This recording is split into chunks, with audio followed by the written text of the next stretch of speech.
کله دا درې کارونه تا وکړه نو تا ته به نجات میلاوي. اولنی سیز رسول الله صلی الله علیه وسلم ذکر کړی کوم یو؟ امسک علیکا لسانک، چې د خپل ژبې د حفاظت وکا، خپل ژبه په کنټرول کې کا. دا ژبه داسې یو څیز دی چې د دې د وجې نه د انسان نه ډېر ګناهونه صادر کیږي. ګوره اندازه ولګوئ، لاسونه دي دا به د نیولو ګناه وکي، خپې دي دا به د تللو ګناه وکي، غوږونه دي دا به د اورېدلو ګناه وکي. خو ژبه داسې یو عضو دی، ژبه داسې یو اندام دی چې رسول الله صلی الله علیه وسلم په خاصه توګه باندې دا ذکر کړه. د دې دپاره یې ذکر کړه چې ګورې د دې ژبې نه ډېر لوی نقصان انسان ته رسیږي، او دومره لوی نقصان انسان ته د ژبې نه رسیږي چې دا نور اعضا خو یو یا دوه ګناهونه چرته کوي. خو محدثین فرمایي دا ژبه داسې یو عضو ده چې 30 کبیره ګناهونه د دې نه کیږي. څو ګناهونه؟ 30 کبیره ګناهونه د دې نه کیږي. په هغې کې دروغ دی، غیبت دی، چغلي ده، په چا پسې رد بد ویل دي، د چا خلاف منصوبه تیارول دي، کلمه د کفر ویل دي، د چا مذاق اړاوال دي، په چا پسې ټوقې ټقالې کول دي، چا له غلطه مشوره ورکول دي. دا ټولې خبرې چې څومره دي دا د ژبې سره تعلق ساتي. محدثین د دې وجې نه فرمایي چې دا ژبه داسې یو عضو ده چې د دې نه 30 کبیره ګناهونه ګورې هغه سرزد کیږي. د دې وجې نه رسول الله صلی الله علیه وسلم عقبة بن عامر رضی الله تعالی عنہ ته فرمایي ته دې ګورې خپله ژبه په کنټرول کې وساته. یو حدیث مبارک کې راځي رسول الله صلی الله علیه وسلم ارشاد فرمایي، دوه څیزونه ذکر کوي چې چا مال د دې د حفاظت ذمہواری راکړه دا سړی دته زه د جنت ذمہواری ورکوم. په هغه دواړو څیزونو کې یو څیز د شرمګاه ذمہواری مال چا راکړه د دې د حفاظت، زه به ورته د جنت ذمہواری ورکوم. او بل څیز ژبه ده چې کله د دې ژبې ذمہواری ما ته چا راکړه نو بیا به زه دته د جنت ذمہواری ورکوم. علامه زمخشري رحمت الله علیه تفسیر کشاف کې د حضرت لقمان تعلق یو قصه لیکلې ده. لقمان حکیم خو تاسو پیژنئ، قرآن کې الله سبحانه وتعالی تذکره کړې ده، نصیحتونه ذکر کړي دي قرآن کې. زمخشري رحمت الله علیه تفسیر کشاف کې د حضرت لقمان حکیم یو واقع لیکلې ده چې یو ورځ ورته خپل آقا وویل چې دا چیلې بوزه او په دې کې چې دوه کم بهترین اعضا دي هغه مال راوړه. نو لقمان حکیم لاړ هغه حلال کړ او یو یې ته ژبه راوړه او یو یې ته زړه راوړه چې آقا دا په دې څاروي کې د ټولو نه بهترین اعضا دي، اندامونه دي. بیا یې ورته ووایي چې ځه دا بل چیلی بوځه او په دې کې چې خراب کم څیزونه دي نو هغه ترې راوړه، د ټولو نه خراب چې په دې کې کم څیزونه دي هغه ترې راوړه. نو لقمان حکیم هغه چیلی بوته حلالې که او بیا یې ترې ژبه راوړه او بیا یې ترې زړه راوړ. په دویم ځل یې بیا ژبه راوړه او بیا یې ترې زړه راوړ. مالک ورته وی یو پیر دې بوت هم ژبه او زړه دې راوړ، په دویم ځل بل بوت هغې نه هم ژبه او زړه راوړ. یو طرف ته دې وي چې ښه دي او بل طرف ته وی چې خراب دي. نو لقمان حکیم ورته وی خپل آقا ته چې دا ګوره یاد ساته دا دوه څیزونه داسې دي په جسم کې چې د دې بهترین استعمال دې وکړو نو دا د جسم د ټولو نه بهترین اعضا دي، او که د دې خراب استعمال دې وکړو نو دا په جسم کې د ټولو نه خراب اعضا دي. ګوره نو رسول الله صلی الله علیه وسلم ارشاد او فرمایا چې امسک علیک لسانک.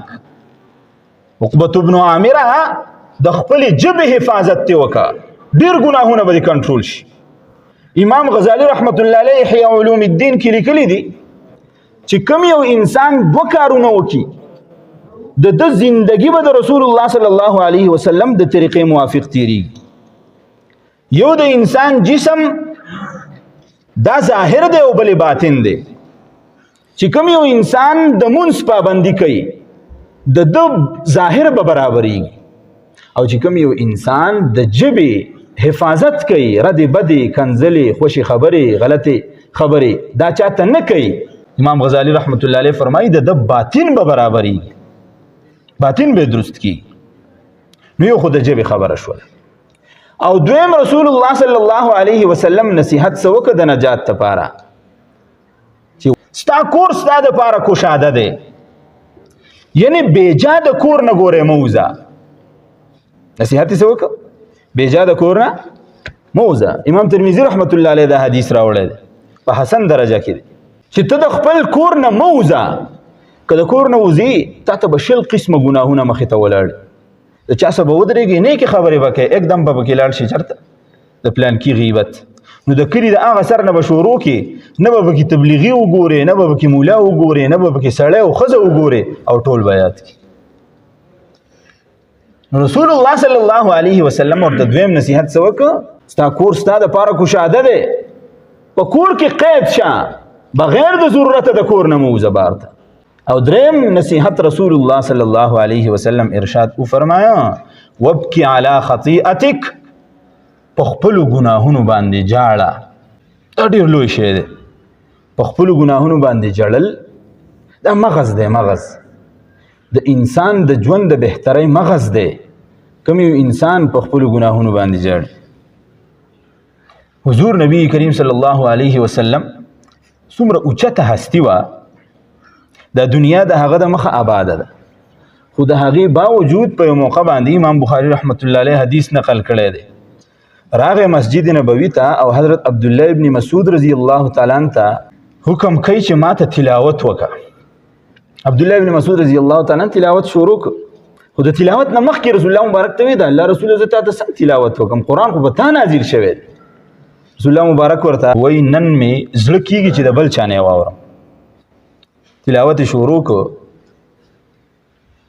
او تلاوت مې ویني مې ته ورساو، بره مې وکتل رسول الله مبارک ته، رسول الله مبارک ته مې وکتل، رسول الله مبارک جاړي، دا ګیره په اوښکو باندې لمده شوی. رسول الله صلی الله علیه وسلم صفاتو کې راځي چې رسول الله مبارک به ډېر زیات جړل. اوس د پیغمبر خو ګناهونه نه وي، هغه معصوم عن الخطا وي، د ګناهونو نه پاکي، خو د هغې باوجود رسول الله صلی الله علیه وسلم ګورې جاړي. موږ ته څومره د جاړه ضرورت دی؟ حضرت عائشه صدیقه حضرت ابوبکر صدیق رضی الله تعالی عنہ متعلق سوئی انا رجلا بکاء، حضرت ابوبکر صدیق رضی الله تعالی عنہ دس یو سړی و چې ډیر به جړل. بخاری کی روایت. ابوبکر صدیق رضی الله تعالی عنہ هم جړیدونکی سړی و، الله سبحانه وتعالی ورته مستحضر و. په هر وخت کې په ذهن کې دا خبره پرته ده چې ما ته الله تعالی ګوري. ستاسو نه تپوس کوم، یو کس داسې دی چې هغه وایي ما ته یاره استاد مخامخ ولاړ دی ګوري راته، دغه شاګرد به غلطۍ وکړي؟ نه کوي. یو زوی دی پلار یې ورته مخامخ دی، دغه په زړه کې دا دي چې پلار مې راته ګوري، دغه زوی به غلطي وکړي؟ نه کوي. یو امام دی مقتدي، هغه ګناه کوي او مخامخ ورته امام دی، دی به دا ګناه وکړي؟ نه کوي. شرمیږي، حیا ورځي. دقه څې که چرې مونږ ته دا درجه حاصله شوله چې مونږ ذهن کې دا راوسته چې الله تعالی مونږ ته ګوري. وایي د دې زمانې او د هغه زمانې په مسلمان کې دا فرق دی چې هغه خلکو به وي چې الله مونږ ته ګوري، او د دې زمانې سړی وایي کیمره ماته ګوري. نو که کیمره لګېدلې جو هغه یېرېږي، که کیمره نه وي وایي بڼه خالي وطن دی او خالي ځای دی چې څه کې کوه. نو رسول الله صلی الله علیه وسلم دغه دریم شی ارشاد وفرمایا چې په خپلو ګناهونو باندې جاړه. ابو نعیم اصفهانی رحمت الله علیه حلیة الاولیاء کې د حضرت ابوبکر صدیق رضی الله تعالی عنہ متعلق لیکلي دي. یو ورځ وایي ډېر زیات وږی و، یو ورځ تېره شوله د خوراک څه نشته دی، دویمه ورځ تېره شوله د خوراک څه نشته دی. یو غلام یې بهر ته وتی و، نو راغی د ځان سره د خوراک څه راوړه. ابوبکر صدیق رضی الله تعالی عنہ ته ورکړه، وی دا وخوره. ابوبکر صدیق رضی الله تعالی عنہ یوه نوڼۍ ترې وکړله، څنګه یې نوڼۍ تېره کړه نو تپوس یې ترې وکړه، وی دا د چرتې نه راوړه، دا څه چې راوړه؟ دا حضرت په زمانه جاهلیت کې یو سړي باندې ما درها ویل و دم مې پې ویلی او ما ورته وی چې دومره معاوضه به د هغې ماله راکې هغه سړی مې په لاره کې ولید نو هغه لاله د جاهلیت ته دور هغه کومه معاوضه ورته زما پاتې وه هغه یې راکړه نو ما بې دا خوراک واغسو تاله مې راوړ په هغه دور کې خو دا و چې شرکي الفاظ به پکې استعمالېده په دم درود کې نو ممنوع ابوبکر صدیق رضی الله تعالی عنہ ورته وویل تا ماته مخکې ولې نه وي دا خو په حرامو روپو باندې تا راوړی دی دا خوراک چې ما وکړ دا زما دپاره استعمالول حرامو وایي حضرت ابوبکر صدیق رضی الله تعالی عنہ به بار بار دا خپله ګوته ورننه باسله دننه چې زه الټۍ وکم او دا کومه یوه نوڼۍ ما نه باسلې ده دا واپس راتوی کمه واپس راواچومه بار بار یې کوشش وکړو خو خېټه یې غوته شوه نو هغه یوه نوڼۍ ولاندې تلې وه واپس نه راوتله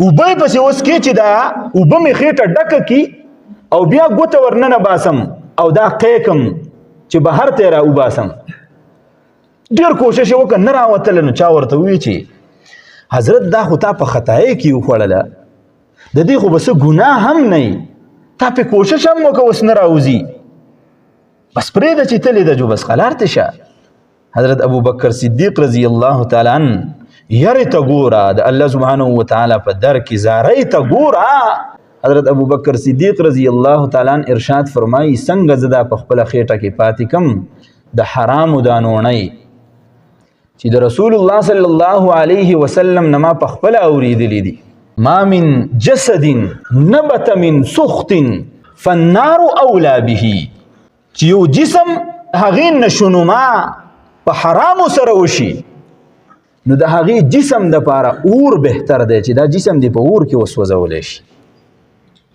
زه څنګه دا یوه نوڼۍ په خپل جسم کې پرېږدم د دې جسم نشونما به د دې یوې نوڼۍ د وجې نه وشي دا و صحابه کرام څومره زړه کې درد موجود و د الله نه یره موجود وه حضرت عمر فاروق رضی الله تعالی عنہ ډېر سخت جړېدونکی انسان و الرقة والبکا کې امام ابن ابي الدنیا رحمت الله علیه د حضرت عمر فاروق رضی الله تعالی عنہ متعلق قصه لیکلې ده چې یو ورځ تلاوت کاو او دا آیت ولوست ان عذاب ربک لواقع ما له من دافع چې بېشکه د الله سبحانه وتعالی د عذاب برازي ورځ او چې په چا باندې راشي نو څوک بیا لرې کوونکی نشته دی د الله د ذات نه علاوه د عذاب لرې کوونکی بل ذات نشته دی دا آیت یې ووی او وی جړل دومره وجړل بیمار شو 20 ورځې بیمار و څومره 20 ورځې بیمار و او خلک به بیمار پورسۍ لتله درد و په زړه کې یره و د الله سبحانه وتعالی نه حالان کې څنګه سړی و چې 22 آیتونه د حضرت ابو عمر رضی الله تعالی عنہ د منشا مطابق په قرآن کې الله سبحانه وتعالی نازل کړي 22 آیتونه چې کومه مشوره به ورکړه رسول الله صلی الله علیه وسلم ته نو الله سبحانه وتعالی به وحی نازل کړه چې عمر فاروق کومه خبره کړې ده دا شاندار خبره ان الله تعالی جعل الحق على لسان عمر الله سبحانه وتعالی د عمر رضی الله تعالی عنہ په جمع مبارکه باندې حق جاری کړو حق دومره لوی سړی و خو په زړه کې یاره څومره پرته ده یو ورځ ورله چا شوده راوړه شوده یې وسکل تپوس یې ترې وکړه دا شوده د چرتې نه دی راوړه وی جي دا د صدقې شوده و ګوته یې وردننه کړله واپس یې راتوی کړه او چې څومره راتوی کړي و د هغې په مقدار باندې په بیت المال کې روپۍ جمع کړئ بیا چې نه سبا راسه الله تعالی د دې حساب کتاب وکړي چې دا خو د غریب حق او د غریب مال تا خوړلی دومره اوچتې هستۍ وي د الله نه دومره یره حالان کې په قرآن مجید کې الله سبحانه وتعالی دغه خلکو ته څه فرمایلی دي رضی الله عنهم ورضوان اولئک کتب فی قلوبهم الایمان دا داسې خلک دی چې الله سبحانه وتعالی ورته زړونو ته ایمان کوز کړی دی اولئک هم المفلحون دغه کسان کامیاب خلکو خو د هغې باوجود په زړه کې دومره درد پروت نن دې هم خپل مسلمان زما ورور ځان ته سوچ وکړي چې په ما کې د ایمان جذبه څومره ده ما په ځان کې ایمان څومره راوستی دی زه خو ځان ته وایم چې زه مؤمن یم، زه ځان ته وایم زه مسلمان یم، خو په ما کې د مسلمانۍ کارونه څومره دي؟ زموږ اکابر مشران د الله نه څومره یره موجود ده.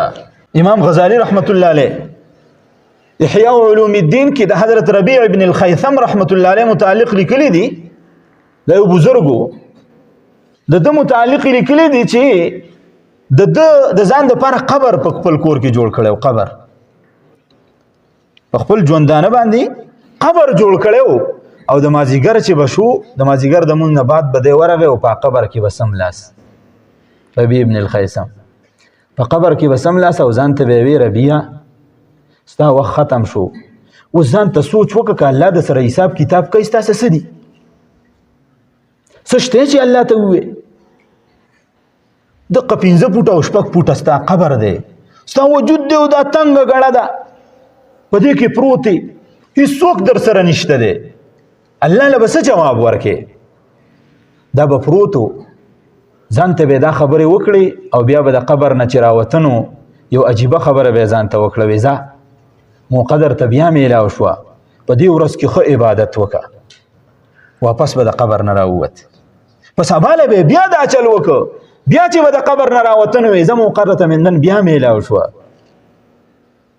نو دغې خلکو ځان ته قبر دومره نږدې کړی و، نن زموږ نه قبر څومره لرې شوی دی.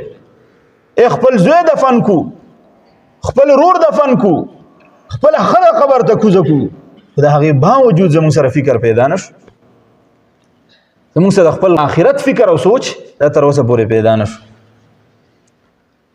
امام زین العابدین رحمت الله علیه د حضرت حسین رضی الله تعالی عنہ زوی دی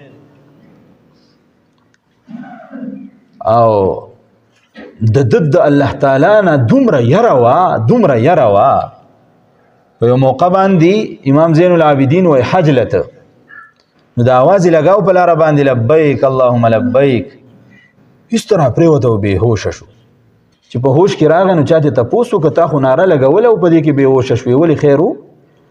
هغه وی چې کله مې دا ناره ولګوله لبیک اللهم لبیک چې الله زه حاضر یم ستا په در کې حاضر یم، نو زړه ته مې یو خبر راله چې هسې نه د برې نه الله تعالی ما ته ووایي چې لا لبیک ولا سعدیک، ستا لبیک او ستا حاضري اډو قبوله نه ده ځه. نو یره رامندې راله چې هسې نه الله سبحانه وتعالی رامندې دا اواز وکړي. ستاسو په خدمت کې رونو عرض دغه دی چې د الله سبحانه وتعالی نه مونږ ویروږو، خپل زړه دا الله سبحانه وتعالی ته کولاو کو صفا کو، هله به ګورې زمونږ کامیابي نصیب کېږي. که چېرې داسې چې بس زندګي ده روانه ده او تېرېږي او چې څه کېږي بس ښه کېږي، نو یاد ساتئ دا به زمونږ دپاره ډېر د لوی وبال سبب ګرځي. الله سبحانه وتعالی دې زمونږ ژوند هغه بهترین او شاندار جوړ کړي، او الله سبحانه وتعالی چې څومره زمونږ ژوند هغه په دنیا کې پاتې دی په خپله یره کې د رسول الله صلی الله علیه وسلم په تابعدارۍ کې تیر کړي. اخیری حدیث ذکر کوم، رسول الله صلی الله علیه وسلم ارشاد وفرمایا لیس شیء احب الی الله تعالی من قطرتین، چې په دنیا کې الله سبحانه وتعالی ته د 2 قطرو نه زیات محبوب شی نشته دی. هغه 2 قطرې کومې دي؟ اولنۍ قطره رسول الله صلی الله علیه وسلم ارشاد وفرمایله قطرة من دموع فی خشیة الله، هغه قطره چې د اوښکو قطرې او هغه د الله سبحانه وتعالی د یری د وجې نه راپریوزي، دا قطره الله ته ډیره محبوبه ده. او دویمه څه قطره ده؟ قطرة دم تهراق فی سبیل الله، هغه قطره چې د الله سبحانه وتعالی په لاره کې هغه توی شي، د وینې هغه قطره، دا الله سبحانه وتعالی ته محبوبه ده. نو عرض دا دی چې جړه دا ډیر لوی شی دی.